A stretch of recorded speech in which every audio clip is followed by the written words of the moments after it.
Welcome to KetoMealsAndRecipes.com. Today I'm going to be making another amazing, super easy 20-minute meal.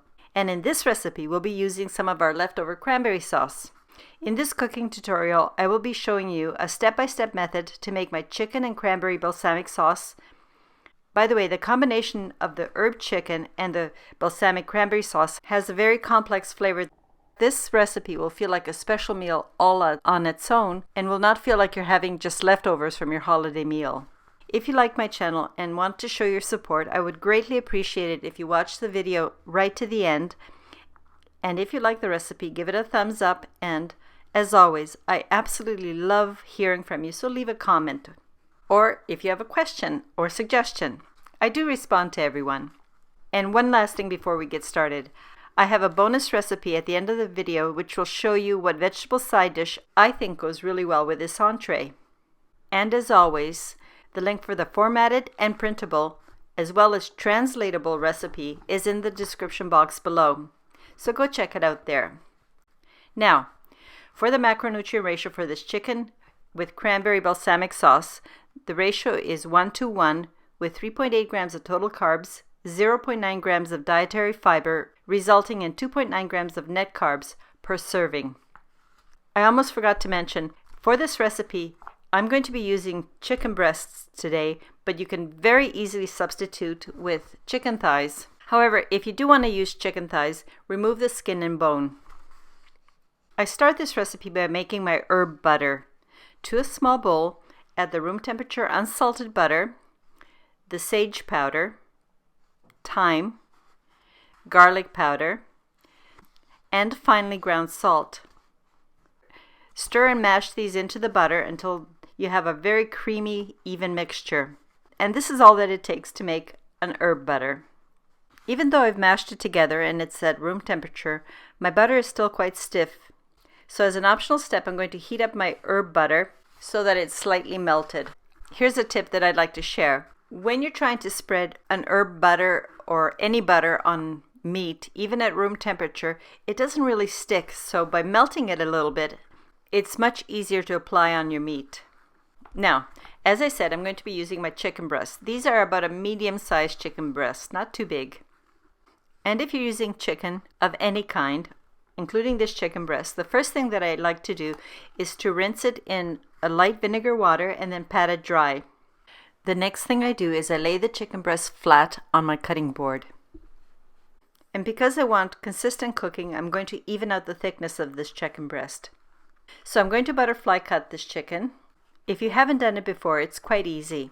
All you have to do is place your chicken breast flat on a cutting board, place your palm lightly on top of the chicken breast, then starting at the rounded fatter end, then just cut through the center portion.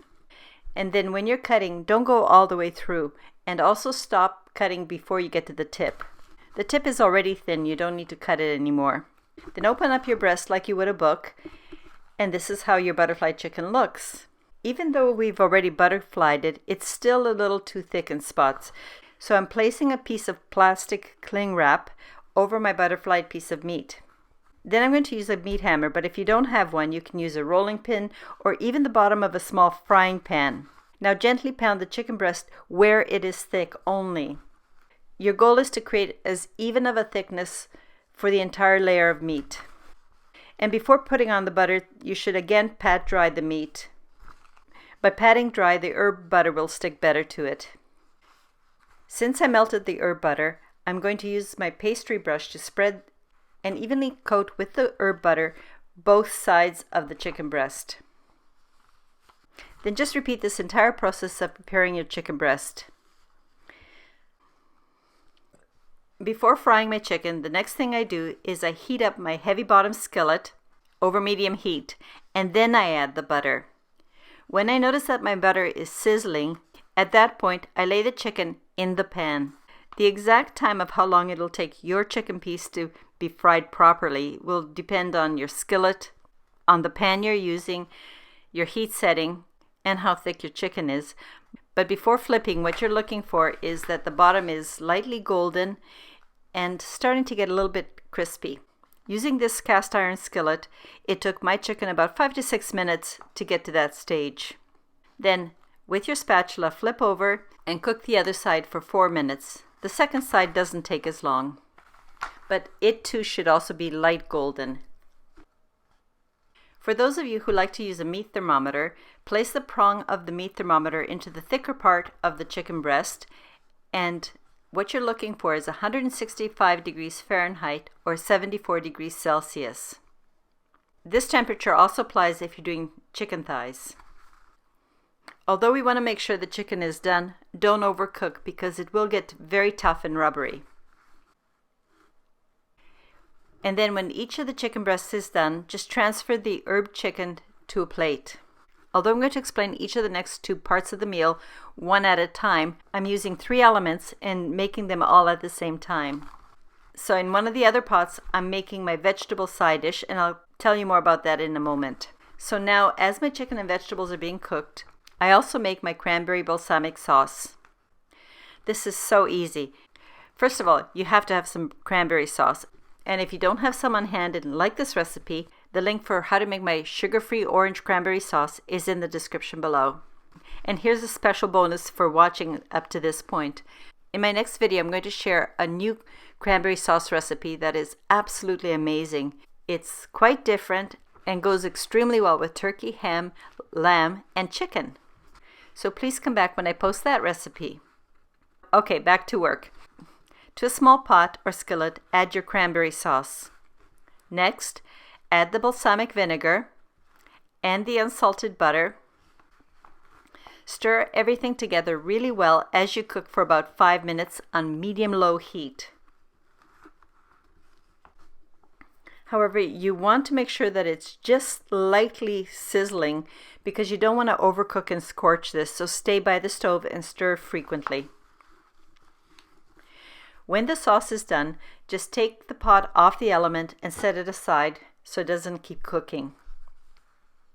Now it's time for me to share my quick and easy way I usually prepare my green beans. My family really likes green beans, so it's one of our go-to side dishes. And for this recipe, I prefer French green beans, not regular green beans. They're less carby and they taste really nice. I'm going to use my French green beans from frozen, but if you can find them fresh, you can use them as well. The following instructions on how to prepare these green beans is from frozen. Place your green beans into your pot and just add enough water to reach the top of the green beans.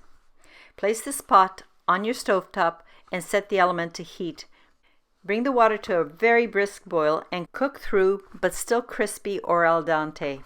You don't want to overcook these green beans. When your green beans are fork tender, then drain your water from the pot. Then to this pot, drop in the salted butter, very finely ground salt, and your garlic powder. And as the butter is melting, toss and stir for about 3 minutes. And that's all there is to this side dish. It cooked in less time than my chicken. Okay, now it's time to plate everything. So after my chicken was completely grilled, and I've transferred it to my serving plate, and then the next thing I do is I prepare each individual serving. For this, depending on how hungry you are, you can plate an entire butterfly chicken breast, or if you're not that hungry, half of a butterfly chicken breast. Distribute the green beans on your plate and then take a spoon and scoop up the cranberry balsamic sauce and cover it across the chicken breast. If you want to fancy up your presentation, take 2 or 3 cherry tomatoes, cut them lengthwise and arrange them on your plate like I am. It doesn't take a lot for an ordinary meal to look special. You just have to add 1 or 2 little garnishes here and there. So, what do you think of this recipe? I hope you like it. I have a question for you. What do you like to do with your leftover cranberry sauce? How do you use it up? And I have a second question for you. Because we really like cranberry sauce, I make it at other times of the year, not just holidays. Do you? And here are a few other recipes that you can use cranberry sauce to make a really special treat. I was thinking of making a video that just shows you how to put some of my recipes together to make a complete holiday meal. Would you be interested in a video of that type? I would be grateful if you would share your thoughts and comments. I would like to thank you for taking the time to watch this video. and please check out the end links for some more tasty recipes. I hope you come back when I post my next video, and until then, stay well. Cheers!